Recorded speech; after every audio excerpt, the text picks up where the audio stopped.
majalah Tempo menulis editorialnya dalam mingguan Tempo kemarin, terpojok di ujung lorong tak sepatutnya publik berpangku tangan, pembangkangan harus dilakukan sebaik-baiknya, sehormat-hormatnya. Itu memang bukan langkah yang sempurna, tapi seperti pernah dikatakan orang bijak, jika orang jahat membuat undang-undang yang jelek, tugas orang baik adalah mengabaikannya. Apa yang membuat Tempo memilih posisi editorial seperti ini?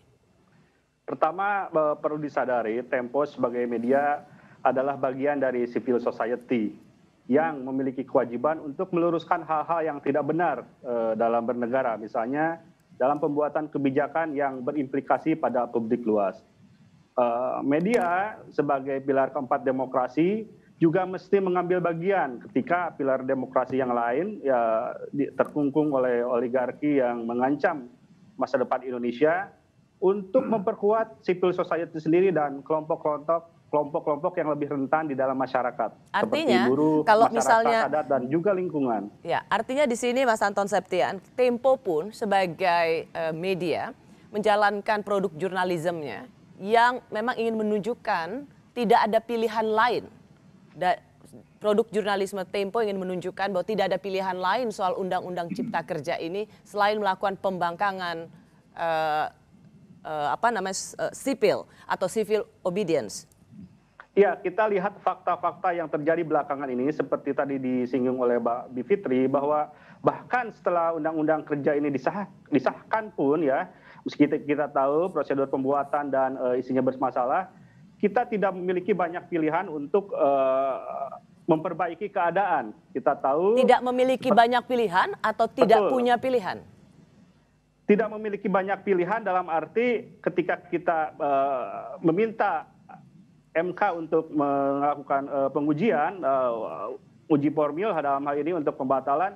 Pertama, dalam sejarahnya menurut studi dari kampusnya Mbak Bibip, tidak ada satupun permohonan pembatalan yang dikabulkan. Itu satu. Yang kedua, jikapun pengujian itu dilakukan, prosesnya lama, putusannya keluarnya lama. Sementara undang-undang itu langsung mengikat ketika disahkan, seperti itu. Langsung berdampak luas kepada publik seperti itu. Baik. Instrumen lain apa? Perpu. Perpu pun sudah susah diharapkan karena kita tahu bahwa Omnibus Law ini adalah undang-undang inisiatif pemerintah. Pak Jokowi sendiri yang dalam pidatonya undang-undang itu sudah sempat menyinggung Omnibus Law. Dari Tempo apa konsep pembangkangan sipilnya? Termasuk juga buruh mogok, tidak usah bayar pajak. Pertama kita harus memahami dulu definisinya, Kakak Rosi. Jadi yang disebut dengan civil disobedience adalah pernyataan sikap kewargaan ya, yang syarat atau prinsip utamanya adalah non kekerasan atau ahimsa kata Gandhi. Kenapa? Karena adanya ketidakadilan yang diakibatkan oleh suatu kebijakan atau hukum tertentu, seperti itu. Kita terima konsepnya, termasuk kita juga tadi saya sudah mengutip filsuf Amerika John Rawls yang mengatakan gerakan tanpa kekerasan. Tapi kalau kemudian kita mencoba mengkonkretkan, apa kira-kira ajakan atau seruan seperti apa yang ingin digerakkan oleh majalah Tempo tentang pembangkangan sipil ini? Penolakan terhadap undang-undang itu bisa dengan berbagai cara ya, dengan turun ke jalan, demonstrasi seperti itu bagian dari pembangkangan sipil. Turun ke jalan, demonstrasi? Termasuk juga misalnya tidak bayar pajak, buruh mogok, apakah itu juga bagian dari seruan yang diaminkan oleh majalah Tempo? Itu hal-hal yang menjadi pilihan masing-masing orang yang melakukan pembangkangan sipil. Tapi pada prinsipnya adalah non kekerasan. Itu yang paling penting. Karena kalau kekerasan terjadi, maka itu bukan lagi civil disobedience yang dimaksud oleh kita semua di sini. Seperti itu. Bagaimana dengan kecemasan?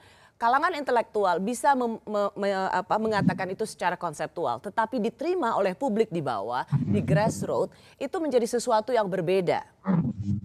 Sebenarnya civil disobedience itu bukan hal baru. Tadi Pak Gede Panca mengatakan bahwa ini sejarahnya panjang bahkan sampai zaman kerajaan. Tadi Mbak Bivitri juga menjelaskan bahwa di NTT Mama Aleta sudah melakukan ini ketika mereka masyarakat di sana menolak penambang. Itu bentuk-bentuk civil disobedience. Artinya ini sudah menjadi sesuatu yang sebenarnya sudah dipahami oleh masyarakat ya. Konsepnya bukan baru dan saya yakin masyarakat juga sudah memahami hal ini juga.